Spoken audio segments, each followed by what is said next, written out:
జిల్లా Congress committee DCC అధ్యక్ష ఎన్నికల హడావిడి నెలకొంది. ఏఐసీసీ పరిశీలకులు ఆశావాహుల నుంచి దరఖాస్తులు స్వీకరించడంతో ఎవరికి వారు పారివీలు చేసుకుంటున్నారు. 10 ఏళ్ల బీఆర్ఎస్ పాలనలో కష్ట నష్టాలు ఎదుర్కొన్న తమను ఇప్పుడు మర్చిపోవద్దని పదవి కోసం పోటీ పడుతున్న నేతలు కోరుతున్నారు. బీఆర్ఎస్ అధినేత కేసీఆర్, మాజీ మంత్రి హరీష్ రావు ప్రాతినిధ్యం వహిస్తున్న సిద్దిపేట జిల్లా కాంగ్రెస్ అధ్యక్ష పదవికి 125 మంది దరఖాస్తు చేసుకోవడంతో ఇంత పోటీ ఉందా అని ఆశ్చర్యపోవటం ఏఐసీసీ పరిశీలకుల వంతైంది. ఇంతకీ రేసులో ఉన్న నేతలెవరు? వారి ప్రయత్నాలేంటి? ఆశావాహులకు మద్దతిస్తున్న పార్టీ పెద్దలెవరు? ఎన్నిక జరుగుతుందా లేదా ఎంపిక చేస్తారా?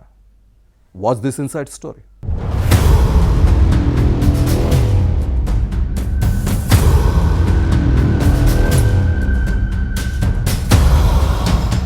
తెలంగాణ కాంగ్రెస్ లో ఇప్పుడు జిల్లా కాంగ్రెస్ కమిటీ డీసీసీ అధ్యక్ష ఎన్నికల జాతర జరుగుతోంది. అధికార పార్టీలో ఈ పదవికి ప్రాధాన్యత పెరగడంతో ఆశావహులు ఎక్కువయ్యారు. దీంతో పోటీ నెలకొంది. స్థానిక సంస్థల ఎన్నికలు వాయిదా పడటంతో నేతలందరూ డీసీసీ ఎలక్షన్పై దృష్టి పెట్టారు. సిద్దిపేట జిల్లాలో ఈ హడావుడి కాస్త ఎక్కువగానే ఉంది. ఏఐసీసీ పరిశీలకురాలు జ్యోతి రౌతేలాకు 125 మంది దరఖాస్తు చేసుకున్నారు అంటే డీసీసీ ప్రెసిడెంట్ పోస్టుకు ఉన్న పోటీని అర్థం చేసుకోవచ్చు.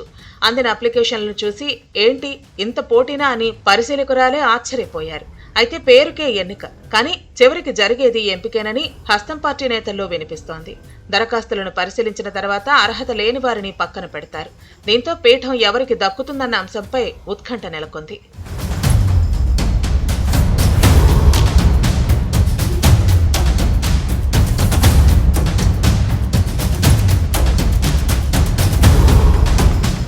ఇక సిద్దిపేటలో బీఆర్ఎస్ మాజీ మంత్రి హరీష్ రావు పాతుకుపోయారు. ఈ నేతను ఎదుర్కొనే సమర్థులు కాంగ్రెస్ లో లేరన్న వాదనలో ఉన్నాయి. దీంతో వచ్చే ఎన్నికల్లో అయినా హస్తం పార్టీ గెలిపించే ధీటైన నేత ఎవరన్న విషయాన్ని పార్టీ నాయకత్వం పరిశీలిస్తోంది. ప్రస్తుత డీసీసీ అధ్యక్షుడు తూంకుంట నర్సారెడ్డి వరుసగా రెండోసారి పదవిలో ఉన్నారు. దీంతో మరో పర్యాయం అవకాశం లేదు. ఈ నేపథ్యంలో నర్సారెడ్డి తన కూతురు ఆంక్షారెడ్డిని రేసులోకి తీసుకొచ్చి దరఖాస్తు చేయించారు. ఇక ధరిపల్లి చంద్రం, తాడేరి శ్రీనివాస్ గౌడ్, నాయని యాదగిరి, దేవులపల్లి యాదగిరి, సూర్యవర్మ ఆశలు పెట్టుకున్నారు. అలాగే గిరికొండల రెడ్డి, పన్యాల శ్రవణ్ కుమార్ రెడ్డి, గాడిపల్లి రఘువర్ధన్ రెడ్డి, పూజల హరికృష్ణ రేసులో ఉన్నారు. ఇక మార్క సతీష్ గౌడ్, బొమ్మల యాదగిరి, తిరుపతి రెడ్డి సహా పలువురు నేతలు పోటీకి సిద్ధమయ్యారు. బీఆర్ఎస్ 10 ఏళ్ల పాలనలో కాంగ్రెస్ కోసం కష్టపడ్డాం. పార్టీ అధికారంలో ఉన్నప్పుడు తమను మర్చిపోవద్దని ఆశావహులు కాంగ్రెస్ పెద్దల దృష్టికి తీసుకొస్తున్నారు. మంత్రులు, ఎమ్మెల్యేలు, టీపీసీసీ నేతల చుట్టూ ప్రదక్షిణలు చేస్తున్నారు. సిద్దిపేట జిల్లా రాజకీయాల్లో ఒకవైపు మంత్రి పొన్నం ప్రభాకర్, మరోవైపు ఇన్ఛార్జి మినిస్టర్ వివేక్ వెంకటస్వామి చక్రం తిప్పుతున్నారు. ఇక మల్కాజ్గిరి మాజీ ఎమ్మెల్యే మైనంపల్లి హనుమంతరావు సైతం సిద్దిపేట రాజకీయాల్లో తనదైన పాత్ర పోషిస్తున్నారు. దీంతో ఆశావహులు వీరి చుట్టూ తిరుగుతున్నారు.